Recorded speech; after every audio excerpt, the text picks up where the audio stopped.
어느 정도 이제 순서나 형식이 필요하다 하는 이야기를 나누었습니다. 그래서 기도의 깊은 은혜를 경험하기 위해서 하나님과 더욱 친밀한 기도의 자리로 나아가기 위해서는 우리 기도를 유익하게 하는 요소들이 있었습니다. 우리의 기도를 유익하게 하는 요소들, 우리가 주목해 보아야 할 이 기도의 요소들 중에서 주목해 보아야 할 모델이 있다면 주님이 가르치신 기도다 그랬습니다. 주기도문이 우리 기도의 모델이 되는데, 어떻게 시작을 하는 거 보니까 하늘에 계신 우리 아버지 이름을 거룩히 여김을 받으시오며 그랬습니다. 하늘의 보좌에 나아갈 때에 어떻게 하고 있습니까? 찬양을 하고 있습니다. 기도가 시작될 때에 하나님을 찬양하고 있습니다. 그리고 뜻이 하늘에서 이루어진 것 같이 땅에서도 이루어지이다. 하나님의 뜻을 구하고 있습니다.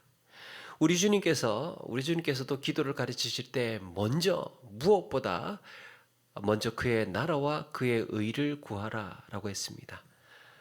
이와 관련해서 기도에 있어서 성경 말씀을 읽고 듣는 것은 하나님의 뜻을 깨닫는 근본적인 수단이다라고 할 수 있습니다. 그러면서 이제 기도의 요소는 죄의 고백이 들어가고 또 간구가 들어가고 감사가 들어가는 이런 요소들이 있습니다. 이 중에서 우리가 오늘 기도에 있어서 함께 나누고 싶은 것은 말씀과 찬양입니다. 말씀과 찬양이 우리의 기도에 어떤 구체적인 유익을 주는지를 함께 살펴보려고 합니다. 기도할 때는 감사하고 죄 고백하고 간구하는 것만 생각하기가 쉬운데 찬양이 있고 말씀이 있습니다. 이 중에서 오늘 우리 기도에 있어서 이 말씀과 찬양, 과연 말씀은 내 기도에 어떤 유익을 주는가? 또 찬양은 내 기도에 어떻게 유익을 주고 우리의 기도를 어떻게 살아나게 하는가 하는 것을 함께 살펴보겠습니다. 먼저 말씀인데요. 말씀은요, 내 기도의 본보기로 삼을 수 있습니다. 우리 기도의 본이 되는 거예요. 성경은 우리 신앙의 근거라고 할 수 있습니다. 모든 고백과 기도와 이런 것들의 출발점, 시작점이 바로 말씀이에요. 고린도전서 10장 11절에 바울은 출애굽한 이스라엘 백성들이 광야에서 있었던 일을 가리켜서 우리에게 본보기가 된다라고 했습니다.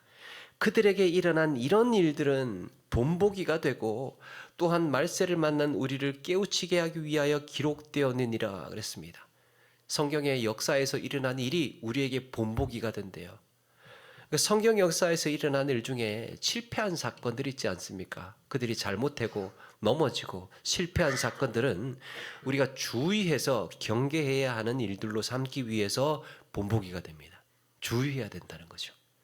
또 하나는 그리고 하나님의 구원과 신실한 자들의 순종, 그리고 그들의 기도를 들으신 하나님의 역사는 우리가 배우고 닮아야 할 본보기가 되는 겁니다. 잘한 일들, 또 하나님의 귀하신 역사들, 하나님의 사람들이 이루어 놓은 또 이 하나님의 사람들을 통해서 일하신 이 모든 것들, 우리가 닮아가야 하고 배워야 할 본보기가 된다. 야고보서에 이런 말씀이 있습니다. 엘리야는 우리와 성정이 같은 사람이로되 그가 비가 오지 않기를 간절히 기도한즉 3년 6개월 동안 땅에 비가 오지 아니하고 다시 기도하니 하늘이 비를 주고 땅이 열매를 맺었느니라. 엘리야가 기도했을 때 3년 6개월 동안 비가 오지 않았답니다. 그리고 다시 기도했더니 하늘이 비를 주고 땅이 열매를 맺었다고 말씀합니다. 우리는 이렇게 생각할 수 있습니다. 그거는 엘리야니까 일어난 일 아니냐. 엘리야니까 가능한 일 아니냐. 엘리야니까 하늘에 불을 내리고 하늘에서 불을 내려서 제단에 불을 살랐고, 모세니까 반석에 물을 내고 홍해를 가른 것 아니냐. 그런데 이 말씀에서 빼놓지 않고 강조하는 것이 무엇입니까? 엘리야는 우리와 성정이 같은 사람이로되, 공동번역에 보니까 엘리야는 우리와 같은 인간이었지만 이라고 했습니다. 엘리야라고 해서 특별한 사람이 아니었다는 겁니다. 이게 뭔 말입니까? 그들도 역시 나약하고 실수하고 때로는 별 볼 일 없는 넘어지는 우리와 같은 사람이었다는 겁니다. 특별할 것이 없는. 엘리야가 대단해서 기적이 일어나고 모세가 위대해서 역사가 일어난 게 아니라는 말입니다. 역사는, 기적은 하나님께서 행하신 일인 줄로 믿습니다. 하나님께서 행하셨습니다. 하나님은 믿음의 기도를 통해서 일하고 계셨던 겁니다. 그래서 우리는 이런 본보기를 보면서 기도에 확신을 갖는 거예요. 하나님의 말씀을 보면서 확신을 가질 수 있습니다. 이를 행하실 하나님, 그때나 지금이나 동일하신 하나님이라는 것을 믿고 우리가 기대하며 믿음으로 부르짖어 나아갈 수 있는 것입니다. 모세 시대에, 엘리야 시대에 하나님이 특별히 강하셨고 지금 조금 힘이 약해지신 그런 하나님이 아니라 동일하게 똑같이 일하시는 하나님이라는 거죠. 변함이 없으신 하나님. 그래서 성경에서 일어난 역사를 보면 그것이 우리에게 본보기가 되고, 야, 이런 일들이 일어났었구나, 하나님께서 이렇게 일하셨구나 라는 것을 보고 우리는 그것을 믿고 말씀을 붙들고 기도해 나아갈 수 있다. 그리고 말씀은 우리에게 또 어떤 유익을 주는가? 말씀은요, 기도의 마중물 역할을 합니다. 마중물. 땅 아래에 물을 끌어올리기 위해서 이 수동으로 펌프 있지 않습니까? 그 펌프질을 하려면 물을 한두 바가지 부어야 되죠. 그걸 마중물이라고 하죠. 하나님의 말씀은 내 안에 깊숙이 내려있는, 저 밑에 깔려있는 우리의 기도를 끌어올려 줍니다. 내 저 밑에 깔려있는 기도, 나도 까맣게 잊었던 것, 내가 무엇을 기도해야 할지도 잘 모르는 그런 기도조차 저 마음속 깊은 곳에 있는 그런 기도의 제목들을, 그런 기도들을 끌어올려 주는 역할을 하나님의 말씀이 한다는 겁니다. 그래서 솟아나는 샘물처럼 우리의 기도를 콸콸콸콸 솟아나게 해서 더 풍성하게, 더 은혜롭게 한다는 거예요. 예를 들면 이런 겁니다. 시편 100편 4절 5절에 보니까요, 이런 말씀이 있습니다. 감사함으로 그 문에 들어가며 찬송함으로 그의 궁정에 들어가서 그에게 감사하며 그의 이름을 송축할지어다. 여호와는 선하시니 그의 인자하심이 영원하고 그의 성실하심이 대대에 이르리로다 하는 말씀을 우리가 하기 전에, 기도를 시작하면서 우리가 읽고 있다고 가정을 해보자고요. 그래서 우리가 읽은 이 말씀이 마중물로 삼아서 기도할 수 있다는 겁니다. 이 말씀을 베이스로 해서, 이 말씀을 근거로 해서, 예를 들면 이런 겁니다. 하나님 아버지, 제가 감사함으로 주의 문을 들어가며 감사하며 찬송을 올려드립니다. 내 평생에 주의 이름을 찬송하게 하시고 어떤 형편에서도 주께서 행하신 일들을 잊지 않고 살게 하옵소서. 평생에 여호와께서 선한 길로 인도하실 줄 믿사오니 주님의 선하시고 인자하시고 성실하심이 대대에 이어지게 하옵소서. 이런 믿음으로 하루하루 신실하게 하시고 하나님의 은혜를 잊지 않게 해 주옵소서. 가족들과 자녀들과 오고 오는 세대들 가운데 아름답게 이런 이 하나님의 은혜가 이어지게 하옵소서. 말씀을 시작으로 해서 거기에 풀어낸 겁니다. 내 마음을, 내 고백을 같이 풀어낸 거예요. 고린도후서 2장 14절도 예를 들면, 항상 우리를 그리스도 안에서 이기게 하시고 우리로 말미암아 각 처에서 그리스도를 아는 냄새를 나타내시는 하나님께 감사하노라. 우리는 구원받는 자들에게나 망하는 자들에게나 하나님 앞에서 그리스도의 향기니라는 말씀이 있습니다. 이걸 이제 기도로 한다면 이렇게 할 수 있습니다. 하나님 아버지, 이 땅에 사는 날 동안 우리에게 닥치는 그 많은 시험과 시련과 아픔과 고난 속에서 항상 그리스도 안에서 이기게 하시기를 원합니다. 주님 안에 승리가 있음을 믿고 흔들림 없는 믿음의 길 가게 하옵소서. 하나님, 나를 통해서 그리스도의 향기가 나타나게 하시니 감사합니다. 우리의 말과 행실과 우리의 삶의 모든 태도에서 내 주변의 사람들이 그리스도를 경험하게 하시고 나를 통하여서 그들의 마음이 변화되고 새로워져서 주의 복음을 기꺼이 받아들이는 이런 놀라운 은혜가 있게 하옵소서. 그러니까 하나님의 말씀, 성경 말씀을 근거로 해서, 그걸 시작으로 해서, 그걸 출발로 해서 우리의 기도를 할 수 있는 겁니다. 구원받는 자들에게나 망하는 자들에게나 교회 안에서 향기로운 믿음의 꽃을 피우게 하시고 열매 맺게 하옵소서. 이렇게 모든 말씀이 기도의 재료가 되는 겁니다. 기도의 마중물이 될 수 있다는 거예요. 이렇게 하나님의 말씀을 나에게 적용해보고 그걸 이제 쉽게 풀어나가는 겁니다. 그래서 하나님의 말씀을 기도의 본보기로 삼고 마중물로 삼게 되면 말씀이 우리의 기도를 더욱 풍성하게 하고 은혜롭게 안내한다는 거예요. 하나님의 말씀을 근거로 해서 하나님의 말씀을 통해서 그렇게 우리의 기도의 생활도 더욱 은혜롭고 풍성하게 해나가시기를 바랍니다. 그렇다면 찬양은 우리 기도를 어떻게 유익하게 하는가? 찬양. 오늘 말씀의 시편 기자는 이렇게 시작하고 있습니다. 내 영혼아 여호와를 송축하라. 내 속에 있는 것들아 다 그의 거룩한 이름을 송축하라. 우리는 누군가를 만나게 되면 그가 누구인가에 따라서 이 감출 수 없는 감정이 있습니다. 누군가를 만나게 되면 반응을 보이게 됩니다. 어떤 때는 무지무지 반갑거나 감사해요. 그를 탁 보면 마음이 확 열립니다. 그래서 이런 감정을 감추지 않고 격하게 환영을 한다든지 박수를 친다든지 친밀하게 가까이 다가섭니다. 그리고 그에 대한 좋은 기억을 떠올리면서 그와 만난 것을 기쁘게 여깁니다. 만난 거. 그런데 그런가 하면 어떤 사람을 만나면요 멈칫하게 되죠. 나도 모른 척 지나치고 싶을 때도 있어요. 별로 이야기하고 싶지 않습니다. 어떤 만남은 긴장이 됩니다. 두렵기도 하고요. 화가 날 때도 있습니다. 상황에 따라서 상대방에 따라서 만남에 대한 반응이 달라지죠. 그런데 만약에 여러분 우리가 하나님의 임재 가운데에 나아간다면 내가 지금 주님과 대면한다면 우리는 이 중에 어떤 마음을 가지겠습니까? 모른 척 하십니까? 모른 척 하시겠습니까? 아니면 두렵고 긴장이 되어서 아무 말도 못하겠습니까? 나를 지으신 하나님이에요. 나를 대신해서 십자가에 죽으시고 구원하신 주님 앞에 선 겁니다.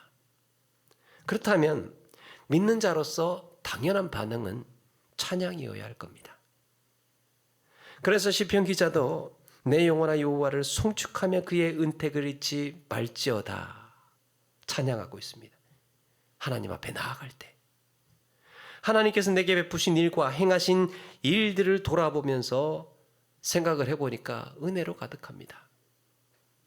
그래서 기도를 하나님과의 만남이라고 한다면 그 첫 번째 우리 신자로서 찬양은 매우 자연스럽고 당연한 반응이라고 할 수 있습니다. 기도하다가요 우리는 이걸 딱히 어디선가 누가 가르쳐 주지도 않고 배우지도 않은 것 같은데 기도하다가 찬양이 일어날 때가 있어요. 기도하다가 기도 멈추고 그냥 찬양할 때도 있습니다. 기도 시작할 때 찬양을 하기도 하고요. 기도가 끝나고 찬양이 나올 때가 있습니다. 이렇게 찬양과 기도는 기도가 찬양과 어우러지게 되면 우리의 기도는 더 은혜롭고 풍성해진다.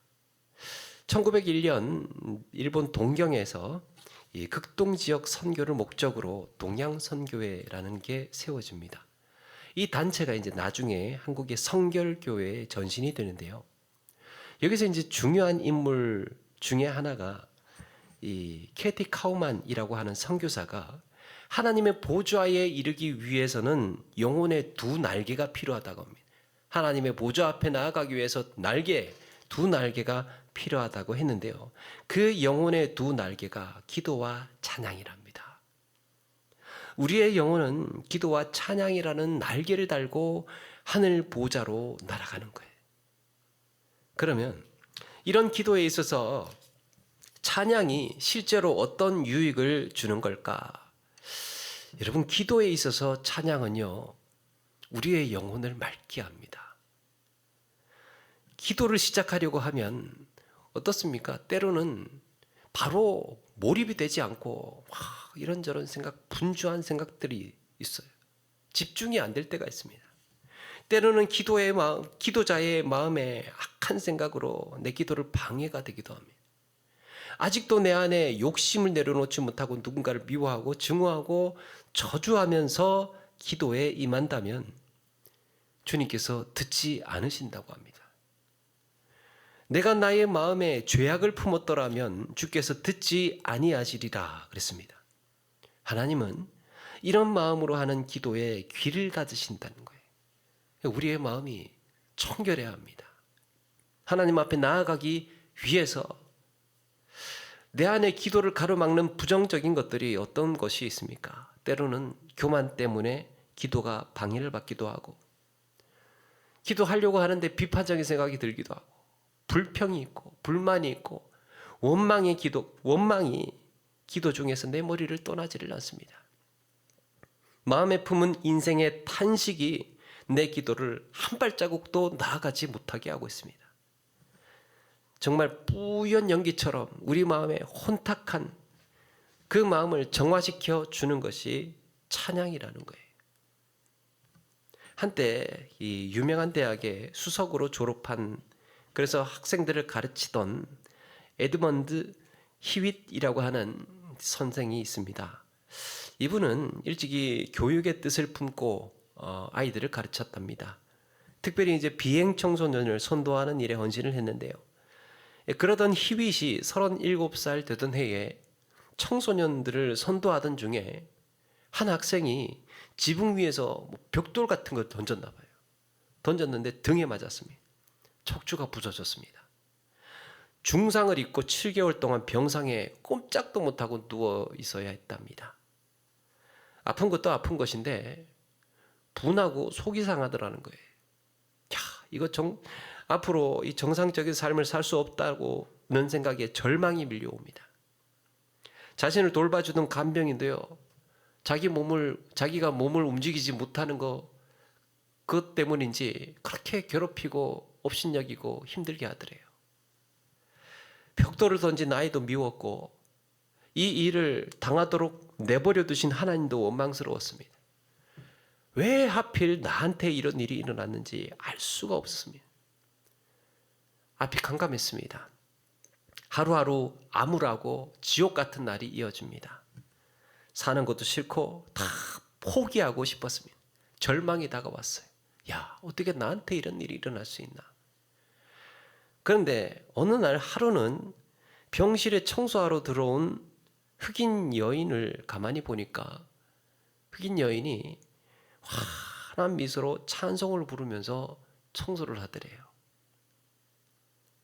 그 찬송을 듣고 있자니 참 의아했습니다. 누워서 이렇게 듣고 있자니, 아니 어떻게 찬송을 부르지 흑인이? 그때는 흑인이라는 이유만으로 존재 자체가 괴로웠습니다. 충분히 차별받고 있던 시절에 얼굴이 펼 수 있는 삶이 아니었어요. 그런데 거기다가 굳은 일도 하면서 청소하면서 그렇게 밝아 보일 수가 없더라는 겁니다. 청소를 하면서 찬양을 하는 거예요. 그래서 의아해서 히윗 선생이 묻습니다. 아니, 뭐가 그렇게 즐거워서 찬송을 부릅니까? 물으니까 그 청소하던 여인이 이렇게 말하더랍니다.